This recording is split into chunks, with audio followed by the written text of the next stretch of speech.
ভিডিওর প্রথমেই তোমাদেরকে আমি একটা বড় আপডেট জানাতে চাইছি যে তোমাদের এসএলএসটি নবম দশমের রেজাল্ট বেরোনোর পরে তোমাদের যে ইন্টারভিউ লিস্ট বা ডিভি লিস্টের জন্য তোমরা ওয়েট করছো।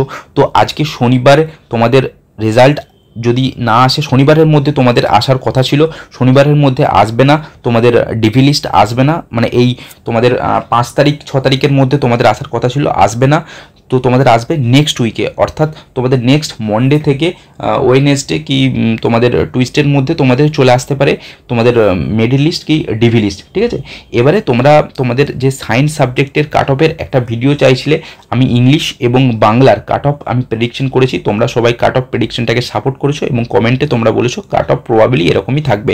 এবারে সায়েন্স সাবজেক্টের ক্ষেত্রে ডেটা আমি তোমাদের ইউটিউব পোস্ট, আমার ইউটিউব চ্যানেলের পোস্ট থেকে এবং টেলিগ্রাম চ্যানেলের পোস্ট থেকে আমি পেয়েছি।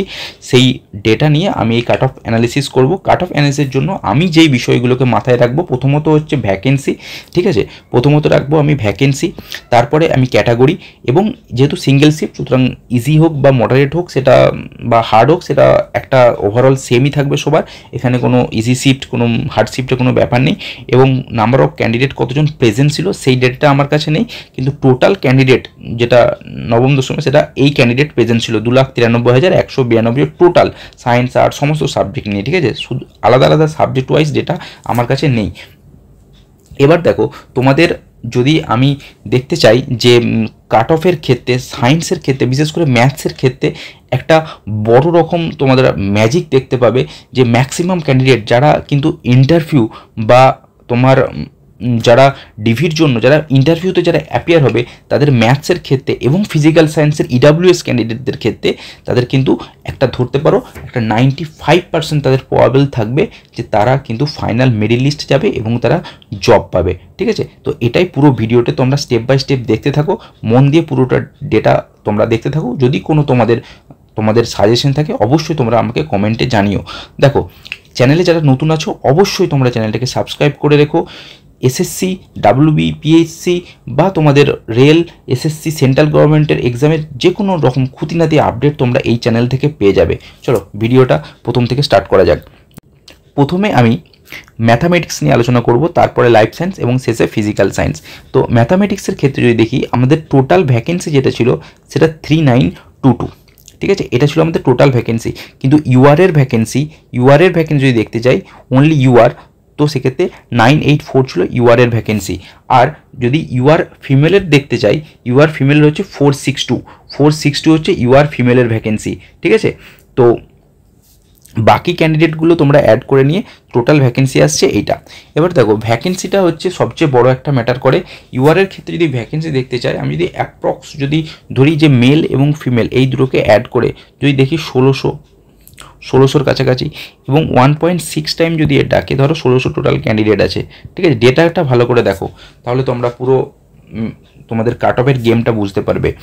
1600 যদি ক্যান্ডিডেট থাকে টোটাল, আমি এই ইউআরের ক্ষেত্রে আমি প্রেডিকশন করছি, শুধুমাত্র সব ক্যাটাগরি নিয়ে করা তো সম্ভব না। তো এর যদি আমি 1.6 টাইম ডাকি, 1.6 টাইম, তো তোমরা দেখতে পারবে যে এই যদি আমি 1.6 টাইম করি তো অলমোস্ট আসবে এক্সট্রা 1600 বাদ দিয়ে যদি আসবে সেটা হচ্ছে 960টা, ঠিক আছে। 960টা তোমার এক্সট্রা আসবে, মানে ধরো 2500 কি 2600 এই পরিমাণ ক্যান্ডিডেট তোমাদের কিন্তু ডিভির জন্য ডাকা হবে, ঠিক আছে, বা ডিভিতে বা ইন্টারভিউতে তোমাদের ডাকা হবে এই পরিমাণ ক্যান্ডিডেটকে। তো 960 জন আমি অ্যাপ্রক্স ধরে নিচ্ছি, এটা 1000 জন ক্যান্ডিডেটকে, ঠিক আছে, 1000 জন ক্যান্ডিডেটকে কিন্তু এক্সট্রা ডাকা হবে। এবারে এই 1000 জন ক্যান্ডিডেট এক্সট্রা ডাকা হচ্ছে, এর মধ্যে তোমাদের যে 11-12 ভ্যাকেন্সি ছিল সেই 11-12 ভ্যাকেন্সিতে 350 ক্যান্ডিডেট ছিল। এই 350 ক্যান্ডিডেট 11-12 ছিল। এই 350 ক্যান্ডিডেট যদি তারা 11-12 পেয়ে যায়, অবভিয়াসলি পাবে, 350টা পোস্ট আছে সুতরাং 350 জন পাবেই। তাহলে এই 350 জন ক্যান্ডিডেট যদি তোমার চলে যায়, ঠিক আছে, জেনারেলের ক্ষেত্রে বলছি, তো 350 যদি ক্যান্ডিডেট যদি চলে যায় তারা অবভিয়াসলি তারা 19-এ আসবে না।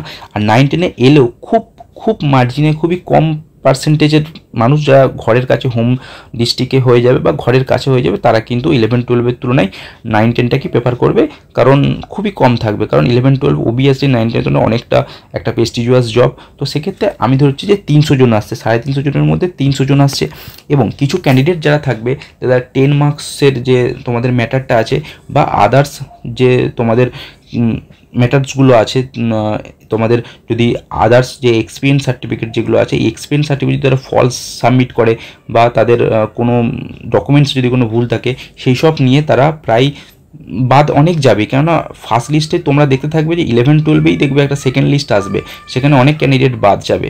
তো এক্ষেত্রেও তোমাদের প্রায় ধরো 300 জন ক্যান্ডিডেট আমার বাদ চলে যাচ্ছে, 300 জন ক্যান্ডিডেট এখানে বাদ চলে যাবে, 300 জন ক্যান্ডিডেট চলে গেল 11-12-এর জন্য, আর 300 ক্যান্ডিডেট এখানে চলে গেল যারা 9-10-এতেই যারা এক্সপিরিয়েন্সে যারা শো করতে পারবে না।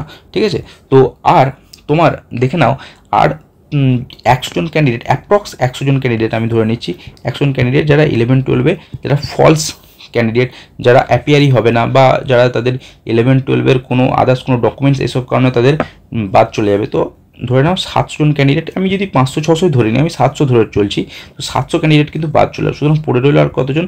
300 জনের চেয়েও কম ক্যান্ডিডেট কিন্তু পড়ে রইল এক্সট্রা। সুতরাং বুঝতে পারছো খেলাটা কোন জায়গায় হবে। সুতরাং ম্যাথামেটিক্সের ক্ষেত্রে যারা কাট অফ পর্যন্ত পৌঁছাবে, অর্থাৎ যারা ইন্টারভিউ পর্যন্ত পৌঁছাবে, যারা কাট অফেও ক্লিয়ার করবে, তাদেরও কিন্তু জব পাওয়ার একটা বিরাট চান্স আছে ম্যাথামেটিক্সের ক্ষেত্রে। ঠিক আছে, ম্যাথামেটিক্সের ক্ষেত্রে যারা কাট অফ ক্লিয়ার করেও যারা ইন্টারভিউ দিতে যাবে, তাদের ক্ষেত্রে একটা বিরাট চান্স আছে। সুতরাং যাদের ম্যাথামেটিক্স সাবজেক্ট আছে তারা ভালো করে ইন্টারভিউর প্রিপারেশন নাও, তোমাদের কিন্তু একটা ভালো স্কোপ আছে তোমাদের এই নবম দশমে জব নেওয়ার। এই নবম দশমে ম্যাথামেটিক্স স্টুডেন্টের ক্ষেত্রে একটা হিউজ স্কোপ আছে, এবং তোমাদের কাট অফ কত যেতে পারে যদি সেটা নিয়ে বলতে চাই নবম দশমের ক্ষেত্রে, দেখো কাট অফের ক্ষেত্রে আমরা মাথায় রাখবো যে আমাদের 11-12-এর ম্যাথসের কাট অফ কেমন গিয়েছিল, কোন প্যাটার্নে গিয়েছিল। ঠিক আছে, অ্যাপ্রক্স ওই প্যাটার্নটাই ওরা মেনটেন করে চলবে। আমি যদি ধরতে চলতে চাই যে তোমাদের আমার যে ডেটা এসছে সেই অনুযায়ী তোমাদের ম্যাক্সিমামের রিটেন স্কোর আমি 10 মার্কস অ্যাকাডেমিক্স বাদ দিচ্ছি, তোমাদের স্কোর কিন্তু 50 থেকে 55-র কাছাকাছি তোমাদের স্কোর ঘুরছে। ঠিক আছে, আউট অফ তোমাদের 60, এটা খুব হাই স্কোর। 50 থেকে 55 স্কোর কিন্তু খুব হাই স্কোর, হাই লেভেলের ভালো ভালো স্টুডেন্টদের ক্ষেত্রে ঘুরছে। সুতরাং আমি যদি দেখতে চাই যে তোমাদের আর যদি 10 নাম্বার অ্যাড করে দিই এর সাথে, তাহলে 10 নাম্বার অ্যাড করে দিলে তোমাদের ম্যাক্সিমাম যে যেতে পারে সেটা কিন্তু 65। সুতরাং এর কাট অফ কিন্তু 65-এর কমই যাবে। ম্যাথসের ক্ষেত্রে বলছি, ম্যাথসের ক্ষেত্রে নবম দশমে 65-এর কমই যাবে। আর 11-12-এর যে প্যাটার্ন আছে ফিমেলদের ক্ষেত্রে, সেই অনুযায়ী যদি আমি মাইনাস করে দিই, তো আমি -4 করে দেবো। ঠিক আছে, এর সাথে -4 করে দেবো ফিমেলদের ক্ষেত্রে। এক্ষেত্রেও তোমরা প্রত্যেক ক্ষেত্রে মোটামুটি -4 করে দাও ফিমেলদের ক্ষেত্রে, প্রত্যেক ক্ষেত্রে তোমরা ফিমেল -4 করে দিতে পারো। ঠিক আছে, এবারে তো সেই অনুযায়ী তোমরা করে নেবে, এটা 61, বাকিগুলো সেই অনুযায়ী তোমরা করে নিতে পারবে। এবারে এসটিদের ক্ষেত্রে আর ইডাব্লিউএস এর ক্ষেত্রে কিন্তু বিরাট স্কোপ আছে ম্যাথামেটিক্সের ক্ষেত্রে। যারা ধরে নাও যারা ইডাব্লিউএস আর এসটি যে ক্যান্ডিডেট ডাক পাবে তারাই কিন্তু জব পাবে, এটা একদম মোস্ট প্রবাবেল যে ইডাব্লিউএস এবং এসটি যেই ক্যান্ডিডেটরা ইন্টারভিউর জন্য ডাক পাবে তারা কিন্তু জব পাবেই। এসটিদের ক্ষেত্রে যারা 30 থেকে 35 পাচ্ছ, টোটাল আউট অফ 80-র কথা বলছি, কিন্তু এই পুরো আমি কিন্তু 80-র কথা বলছি, পুরোটা নিয়ে আমি কিন্তু 80 আউট অফ 80, পুরো কাট অফ কিন্তু আমি আউট অফ 80 বলছি। ঠিক আছে,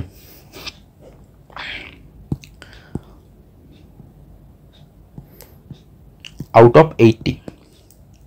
তো তোমাদের দেখো, তো এসটিদের ক্ষেত্রে যারা 30-এর কাছাকাছি যারা স্কোর থাকবে ওভারঅল তারা কিন্তু পেয়ে যাবে, এবং এসসিদের ক্ষেত্রে তোমরা -8 করে দাও।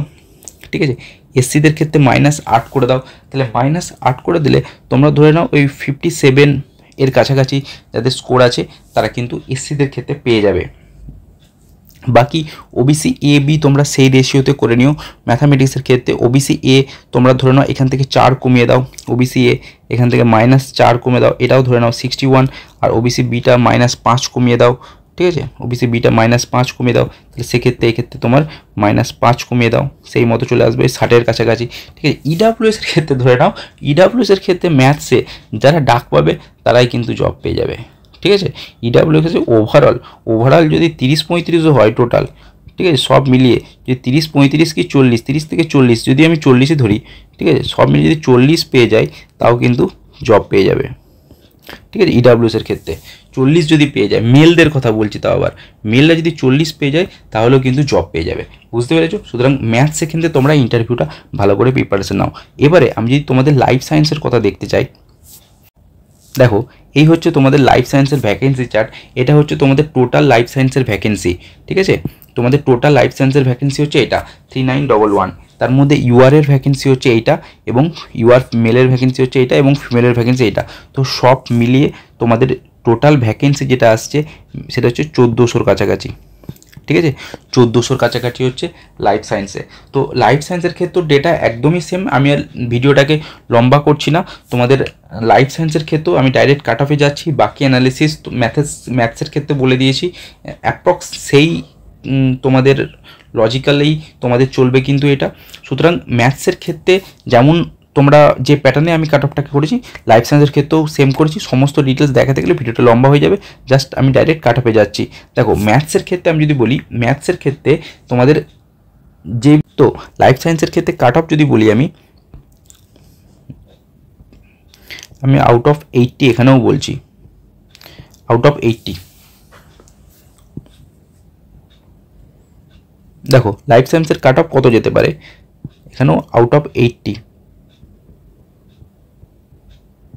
Out of 80। তো জেনারেলের যাদের 63 থেকে 65 আছে, তারা কিন্তু একটা হিউজ চান্স আছে, তারা কিন্তু লাইফ সায়েন্সের ক্ষেত্রে, জীবন বিজ্ঞানের ক্ষেত্রে ইন্টারভিউতে ডাক পাবে। এবং সেই অনুযায়ী তোমরা মাইনাস করে নিও যে ফিমেলদের ক্ষেত্রে অ্যাপ্রক্স তোমরা এখান থেকে -2 করে নাও। আমি 11-12 প্যাটার্ন অনুযায়ী যাচ্ছি, -2 করে নিও,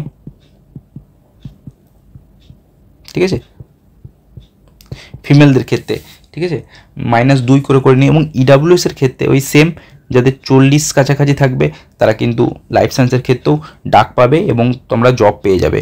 এসটিদের ক্ষেত্রেও তোমরা ওই সেম ধরে নাও, এসটি ইডাব্লিউএস সেম, এটাও যারা 40-এর কাছাকাছি থাকবে।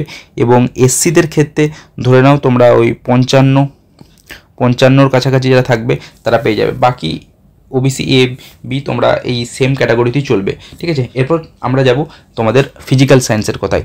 বুঝতে পেরেছো, লাইফ সায়েন্সের কাট অফ এক্সপেক্টেড এরকম থাকবে। এটা আমি কবে বলছি, এটা বলছি তোমাদের আজকে 5 তারিখ, 5-12-25 অনুযায়ী বলছি। এবারে যদি ফিজিক্যাল সায়েন্সের কাট অফটা দেখি, দেখো এই হচ্ছে তোমাদের ফিজিক্যাল সায়েন্সের তোমাদের টোটাল ভ্যাকেন্সি 4352।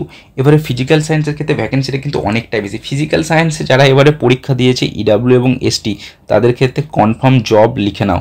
যারা অ্যাপিয়ার হয়েছে তোমাদের ক্ষেত্রে কনফার্ম জব, ঠিক আছে।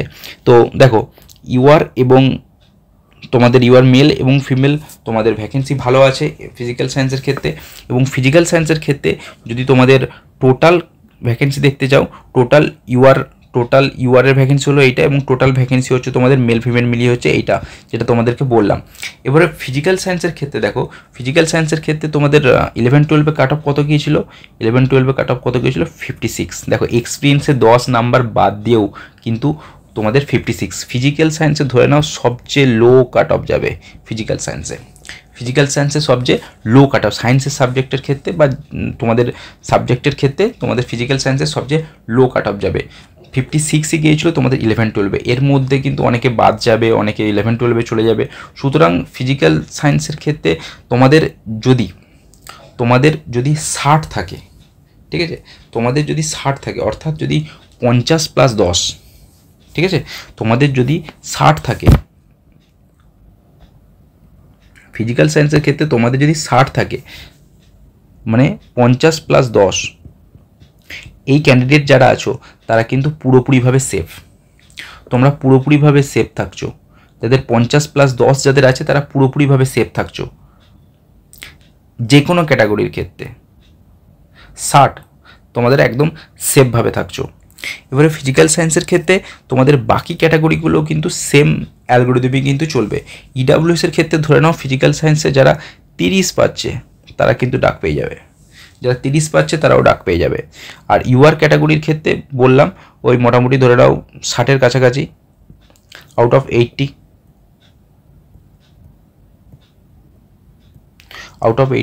তোমাদের 60-এর কাছাকাছি যারা থাকছে তারা কিন্তু ডাক পেয়ে যাবে। এবং ওবিসি এ যদি দেখো সেটা হচ্ছে 55, ওবিসি বি যদি দেখো সেটা হচ্ছে 54, এবং এসটি ওই সেম ইডাব্লিউএসের মতো 30, এবং এসসি ধরে নাও 48 কি 50, 48 কি 50 এর কাছাকাছি যারা থাকছে। এবং তোমরা ফিজিক্যাল সায়েন্সের ক্ষেত্রেও সেম, মেয়েদের ক্ষেত্রে ওই -4 করে দাও প্রত্যেক ক্ষেত্রে। তো এই হচ্ছে তোমাদের ফিজিক্যাল সায়েন্স, লাইফ সায়েন্স এবং ম্যাথামেটিক্সের কাট অফ। সায়েন্সের কিন্তু অল ইডাব্লিউএস কিন্তু সিলেক্ট হয়ে যাবে, এটা কিন্তু ধরে রাখো। ইডাব্লিউএস এবং এসটি এদের কিন্তু ক্যান্ডিডেট পাওয়াটাই মুশকিল হয়ে যাবে। এই হচ্ছে তোমাদের সায়েন্সের প্রবাবেল কাট অফ। নেক্সট উইকে তোমাদের কিন্তু ডিভি বা ইন্টারভিউর লিস্ট তোমাদের কিন্তু এসে যাবে। অবশ্যই তোমরা ভিডিওটাকে শেয়ার করো, যারা নতুন আছো অবশ্যই তোমরা সাবস্ক্রাইব করে রেখো। এই ধরনের প্রত্যেকটা খুঁটিনাটি আপডেট তোমরা কিন্তু এই চ্যানেল থেকে পেয়ে যাবে। Thank you, give best.